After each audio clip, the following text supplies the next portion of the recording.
Salut à tous, c'est Baptiste, bienvenue dans cette nouvelle vidéo. Alors dans cette nouvelle vidéo, j'aimerais vous donner tout simplement trois stratégies, les trois stratégies les plus puissantes pour gagner de l'argent dans l'immobilier. C'est les trois stratégies principales qui vont vous permettre de faire du gros argent, donc de devenir indépendant financièrement ou de faire beaucoup d'argent d'un seul coup. Je vais tout vous expliquer dans cette vidéo.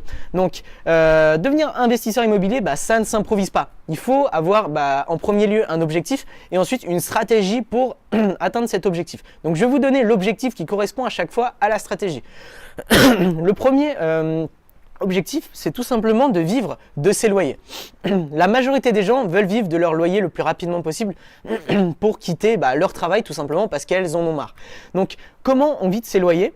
Alors je vais vous parler déjà du principe d'autofinancement. Alors c'est le principe, c'est la règle d'or de l'immobilier, votre bien doit s'autofinancer. Alors l'autofinancement, c'est le fait que vous allez emprunter la somme totale à la banque, donc vous allez avoir une mensualité de crédit à payer, un crédit à payer chaque mois, et vous avez aussi des charges comme charges de copropriété, taxes foncières, imposition, assurance. Et l'objectif, c'est que le locataire qui va vous payer, un loyer, le loyer que vous allez percevoir, doit couvrir toutes ces charges-là, dont le crédit. C'est hyper important. Et l'objectif, c'est vraiment pas que ça s'autofinance tout juste, c'est-à-dire que à l'euro près, ok, vous payez les charges, mais il vous reste rien du tout. L'objectif, c'est vraiment de générer un excédent qu'on va appeler, ça un cash flow positif. Dans le cas contraire, si par exemple, vous devez rajouter 200 € pour payer, que ce soit les charges, le crédit ou tout le package, là, vous avez acheté une dette. Et donc, l'achat d'une dette fait que vous allez baisser votre capacité d'emprunt, vous ne montrerez pas au banquier que vous êtes un bon investisseur. Et là, vous n'allez pas prospérer dans l'investissement immobilier pendant bien longtemps. Donc l'objectif, c'est vraiment d'avoir un bien qui génère un maximum de cash flow. Et comment on génère un max de cash flow ? C'est tout simplement en achetant le bien au prix du marché, au prix le plus bas, donc en dessous du prix du marché, et en augmentant les loyers perçus. Donc comment on achète un bien en dessous du prix du marché ? On négocie. Et comment on augmente les loyers perçus ? En faisant de la multilocation, comme de la colocation, de la location courte durée. La location courte durée, vous louez à la nuitée, c'est le moyen le plus rapide d'atteindre votre indépendance financière, même si c'est pas 100% passif, parce que vous devez gérer check-in, check-out, ménage, les réservations. Et c'est quand même un peu plus de travail que de la colocation. Vous mettez des locataires, ils vont dans la majorité des cas ne pas bouger pendant 9 mois, 1 an, voire beaucoup plus si vous les avez bien sélectionnés et qu'ils vont faire de longues études et que vous louez un appartement propre, ils resteront. Donc faites attention à tous ces points-là, négociez absolument et aussi et surtout faites de la multilocation. Donc voilà, c'est comme ça qu'on vit de ces loyers rapidement. Le deuxième objectif qui est assez commun aussi, c'est de se créer un patrimoine.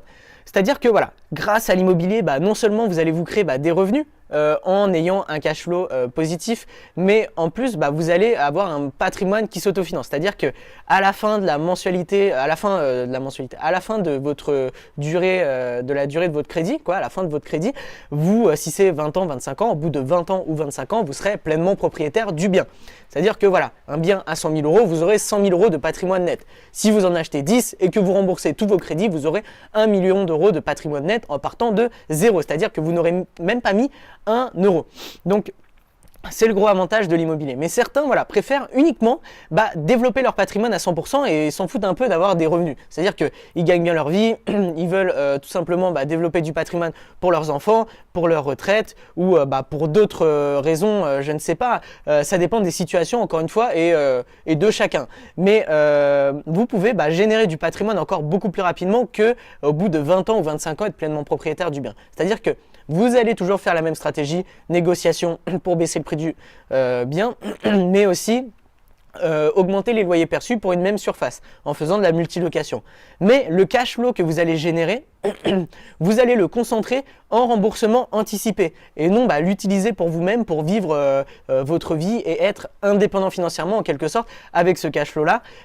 Dans cette situation, l'objectif c'est de développer son patrimoine le plus rapidement. Et comment on développe son patrimoine le plus rapidement ? C'est en multipliant les opérations. Donc vous allez augmenter votre cash flow et ensuite ce cash flow de tous vos biens, vous allez le concentrer sur le remboursement anticipé d'un seul bien afin de vous débarrasser de la dette le plus rapidement possible. Et voilà, si vous achetez un bien, si vous vous débarrassez de la dette d'un bien à 100 000 euros sur 20 ans, ça fait 520 euros de crédit en moins et c'est 520 euros que vous pouvez utiliser en plus de votre cash flow pour faire des remboursements anticipés sur un autre bien que vous allez encore une fois vous redébarrasser de 520 et vous aurez encore plus de pouvoir de remboursement anticipé chaque mois. Donc c'est comme ça qu'on développe son patrimoine rapidement et du coup voilà, vous allez utiliser l'effet de levier et les intérêts cumulés et ce mélange fait que c'est juste incroyable et ça, voilà, la courbe va être comme ça, c'est-à-dire que au début ça va aller lentement et après vous allez avoir une telle force de pouvoir de remboursement anticipé mensuel que vous rembourserez des biens beaucoup plus rapidement qu'au début et vous créerez du patrimoine très très rapidement. Donc c'est une stratégie comme une autre. Moi personnellement je préfère me créer des revenus grâce à l'immobilier. J'ai pas envie de toucher de l'argent dans 20-25 ans, ça m'intéresse pas, mais ça intéresse forcément un certain nombre de personnes. Donc voilà, c'est une stratégie comme une autre qui est juste ultra puissante. La troisième et dernière technique, c'est l'achat-revente. Alors l'achat-revente, c'est tout simplement le fait d'acheter un bien qui est complètement vétuste, que vous allez rénover, vous allez lui apporter de la valeur à ce bien en faisant des travaux, en le rénovant tout simplement, et vous allez le revendre plus cher. C'est-à-dire que voilà, vous achetez un bien à 50 000, vous faites 20 000 euros de travaux par exemple, vous le revendez à 130 000, vous avez fait 60 000 euros de plus-value. Bon. Après l'imposition, il y a de l'imposition, mais vous pouvez l'éviter en vivant dans le bien 6 mois, en le passant en résidence principale et vous n'êtes pas imposé sur l'impôt sur les résidences principales. Mais faites attention, vous pouvez vite être qualifié de marchand de biens. Donc regardez sur ce point-là, pas plus d'une opération tous les 2-3 ans. Mais je tiens à vous mettre en garde sur cette technique. C'est une technique qui est juste ultra puissante pour générer plusieurs dizaines, voire centaines de milliers d'euros en une opération. Par exemple, il y a certains qui font des coups de maître en achetant des granges et en faisant un immeuble dedans. C'est juste incroyable, mais c'est énormément de travail et c'est vraiment risqué parce que une mauvaise estimation des travaux, ça peut complètement tuer votre affaire. Vous vous mettez en danger. En plus, les banques, elles sont assez frileuses à financer ce genre d'investissement. Donc, ne faites pas de l'achat-revente en premier investissement. C'est-à-dire que voilà, prouvez à votre banquier que vous savez investir dans des biens style secret du patrimoine ou secret des revenus, stratégie d'autofinancement et de cash flow en location, tout simplement. Et non pas acheter un bien bas et le revendre haut. Je pense qu'il faut vraiment développer un peu son œil d'investisseur pour ensuite travailler ses compétences pour ensuite être capable de faire de l'achat-revente. Ne vous lancez pas dans l'achat-revente en premier lieu. Formez-vous absolument sur ce point-là parce que ça peut être assez dangereux. Mais il y a énormément de possibilités dans l'achat-revente.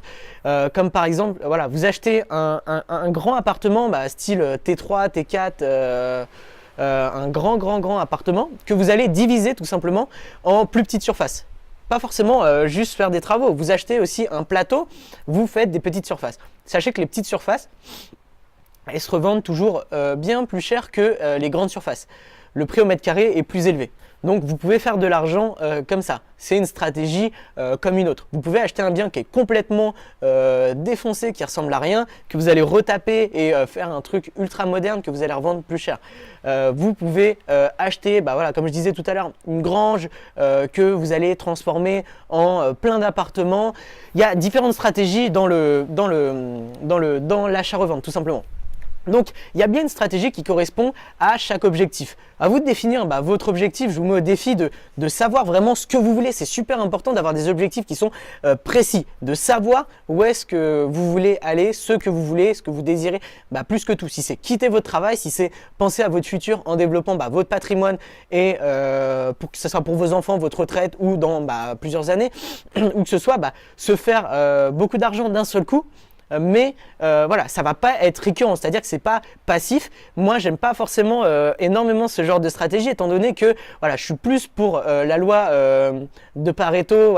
20% de vos actions vont ramener 80% de votre argent. Je me concentre sur ces 20% d'actions qui vont ramener 80% de mon chiffre d'affaires. Comme acheter un bien immobilier, je vais l'acheter une seule fois, il va me ramener plusieurs mois, années, voire enfin beaucoup plus.